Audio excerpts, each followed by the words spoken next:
Matrix का मतलब है कि जिसको भी हम कोई भी अगर हम क्वांटिटी है उसको हम रोज या कॉलम में अगर शो कर पा रहे हैं तो उसका मतलब मैट्रिक्स है। जैसे कि मैं अगर ये लिख देता हूँ 3 4, तो ये एक मैट्रिक्स है, या मैं ऐसे लिख देता हूँ 1 2 3 4 5 6, एक मैट्रिक्स है। स्क्वायर ब्रैकेट्स लगे होते हैं, बीच में नंबर्स लिखे होते हैं, कुछ एक सीक्वेंस में नंबर्स लिखे होते हैं, जैसे यहाँ ऐसे रो वाइज सीक्वेंस है, ऐसे कॉलम वाइज सीक्वेंस है, कुछ भी सीक्वेंस वगैरह नंबर्स एक स्क्वायर ब्रैकेट्स जैसे ये होती हैं स्क्वायर ब्रैकेट्स।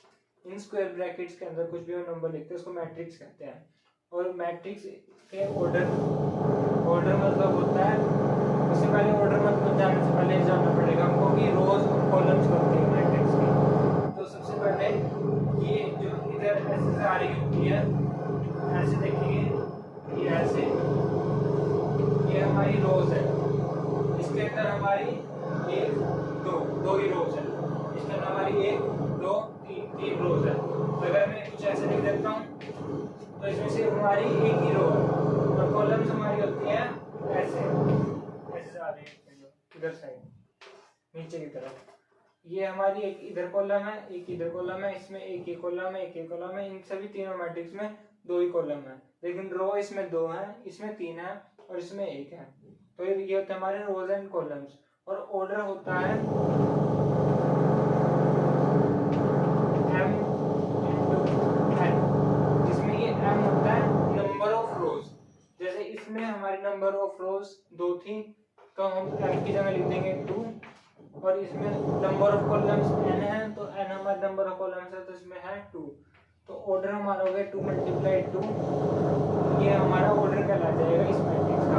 तो इसके नीचे हम ऐसे लिख देते हैं, ये हमारा ऑर्डर शो करता है। इसके नीचे जो मैट्रिक्स के नीचे स्क्वायर ब्रैकेट्स के इधर साइड जो लिखा होता है ये हमारा ऑर्डर होता है। इसका ऑर्डर जैसे क्या होगा, इसका ऑर्डर होगा m × n। m मतलब कि नंबर ऑफ रोज जो कि हमारी 3 और नंबर ऑफ कॉलम जो कि हमारे हैं 2। ठीक है, ये हमारे हो गया, हमने जान लिया कि मैट्रिक्स क्या होती है, जो स्क्वायर ब्रैकेट्स के बीच में नंबर्स लिखे होते हैं मैट्रिक्स कहते हैं। और जो हमारा ऑर्डर होता है, ऑर्डर होता है हमारा number of rose multiply number of columns. ये हमारा नंबर ऑफ रोज मैट्रिक्स क्या होता है ये सब। अब इसके बाद हम पढ़ेंगे टाइप ऑफ मैट्रिक्स।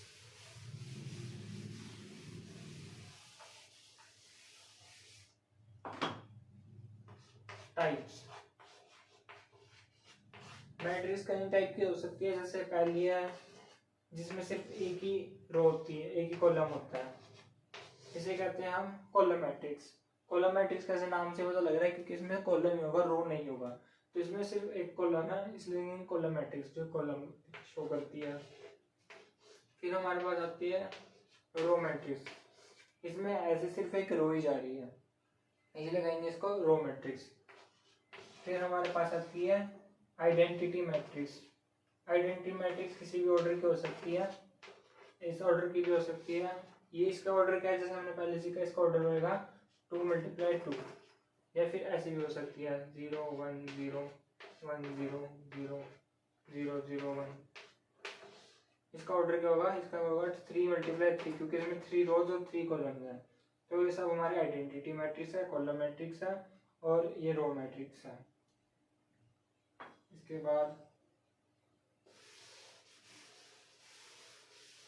इसके बाद हमारी आती है स्क्वायर मैट्रिक्स। स्क्वायर मैट्रिक्स कैसे होती है, स्क्वायर मैट्रिक्स मतलब एक स्क्वायर की तरह। स्क्वायर कैसा होता है, स्क्वायर क्या होता है जिसके सभी ये जो साइड्स हैं वो इक्वल होते हैं। अगर ये 3 सेंटीमीटर का है तो ये भी 3, ये भी 3 और ये भी 3 सेंटीमीटर का, इसलिए स्क्वायर कहते हैं। और रेक्टेंगल क्या होता है, रेक्टेंगल में होता है कि जो ये अपोजिट साइड होते हैं वो इक्वल होते हैं कि अगर ये 3 है तो ये भी 3 होगा, ये अगर 4 है तो ये भी 4 होगा। रेक्टेंगल में क्या होता है, ये लंबा होता है और ये छोटी हाइट्स होते हैं। इधर जो सलेंट है वो हाइट जो होती है वो बड़ी होती है और इधर वाली छोटी होती है। स्क्वायर में तीनों सेम होती हैं। अब ये मैट्रिक्स में, ये लॉजिक मैट्रिक्स में कैसे अप्लाई करेंगे कि अगर कोई भी मैट्रिक्स, कोई भी मैं रैंडम नंबर लिख रहा हूँ, अगर उसके रोज और कॉलम सेम है तो उसे कहते हैं स्क्वायर मैट्रिक्स। जैसे कि अगर इसका ऑर्डर लिखने जाऊंगा मैं, इसका ऑर्डर होगा 2 × 2। ये दोनों अगर सेम है तो इसे कहते हैं हम स्क्वायर मैट्रिक्स अंदर कोई भी नंबर हो वो फर्क नहीं पड़ता, इसके नंबर ऑफ रोज और नंबर ऑफ कॉलम सेम होने चाहिए, चाहे वो ऐसे क्यों ना हो, 2 3 4 5 6 7 8 9 10।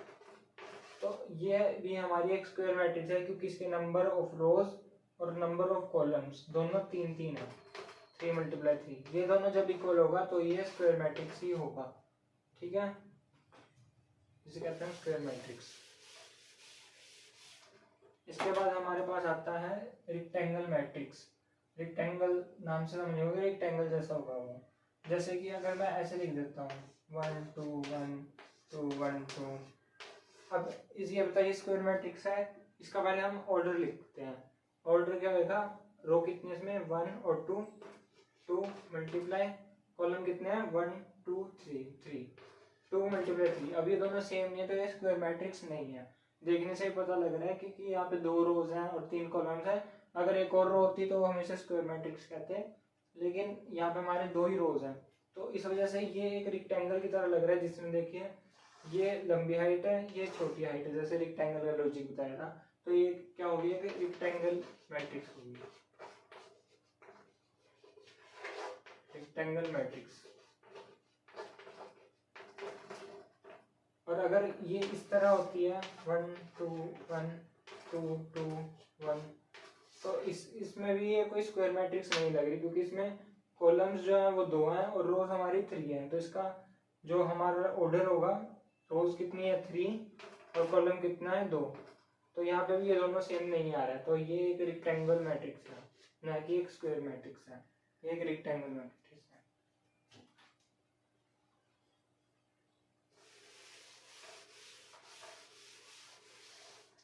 अब हम देखते हैं कि मैट्रिक्स के अंदर एडिशन, सब्सट्रैक्शन, मल्टीप्लिकेशन और डिवीजन कैसे वर्क करता है। सबसे पहले हम सीखते हैं एडिशन। जैसे कि हमारे पास 2 3 4 5, अगर हम 2 मैट्रिक्स को ऐड करते हैं 1 1 1 1, अगर हम इन दोनों मैट्रिक्स को ऐड करना है तो बिल्कुल सिंपल है। जैसे हम ऐड करते हैं सिंपल नंबर को, वैसे हमने रो के जो हमारी 2 मैट्रिक्स है इनके इंडिविजुअल्स नंबर्स को आपस में प्लस करना है। जैसे 2 है और इसकी पोजीशन जो है, पोजीशन कैसे देखते हैं पहले ये बता देता हूँ मैं।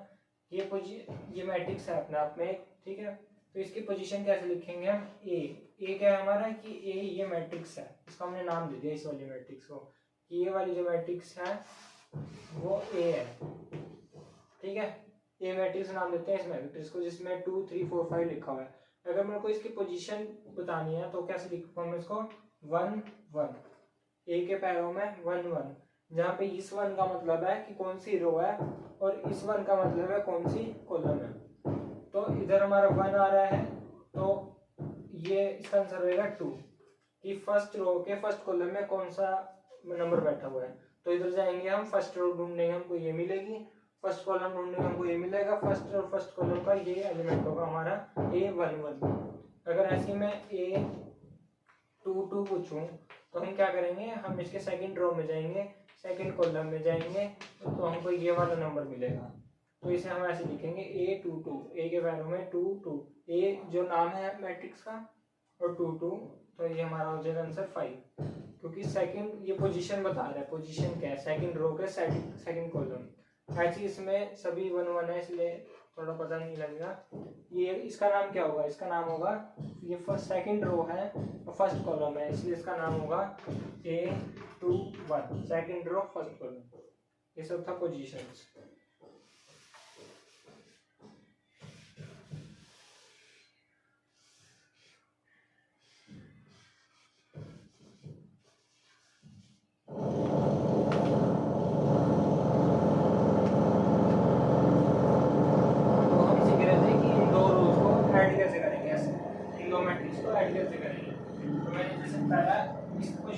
इसी पोजीशन से हमें ऐड करना पड़ेगा। तो 2 + 1 हो गया हमारा 3, 3 + 1 हो गया हमारा 4, 4 + 1 हो गया 5, 5 + 1 हो गया 6। इतना ही सिंपल है, इनको ऐड करना सिर्फ। अगर सब्ट्रैक्शन होता है या प्लस की जगह यहाँ पे हमारे पास माइनस, तो हम क्या करते हैं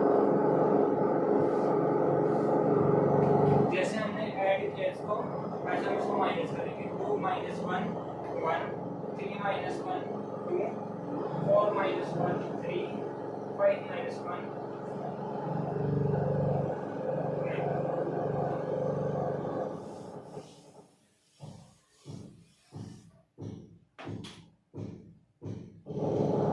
इसके बाद हम लिखेंगे कि हम मैट्रिक्स को मल्टीप्लाई कैसे करें।